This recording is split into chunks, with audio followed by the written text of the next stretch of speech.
Dito kami sa lake.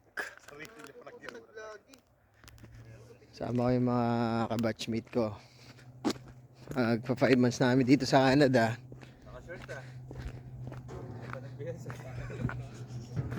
Yan sila. Yan si Aurelio, naka-red, bagong dating lang siya. 1 week pa lang, second batch na siya. So 6 kami sa first batch. Tapos 4 sila sa second batch. May parating second week ng April. Tapos 2 sa May. Ito si Richard, birthday niya agabi. 1, 2, Yan, bibilang siya. Makikita niyo na lang ako sa picture niya. Nakatalikod kasi nagbablog ako habang nagpipicture siya eh. So, choice ko naman yun. Ito si Aurelio. Uy. Interview mo. Yan. Tal, kailangan nag-apply sa AJ. February.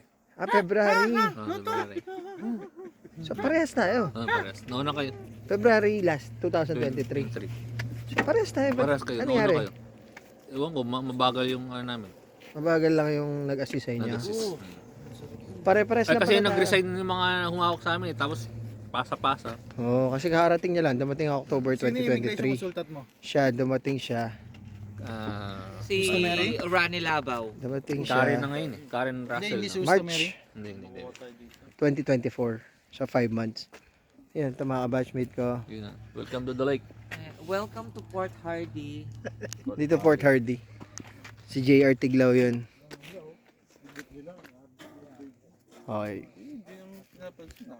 Ang layo nga natin.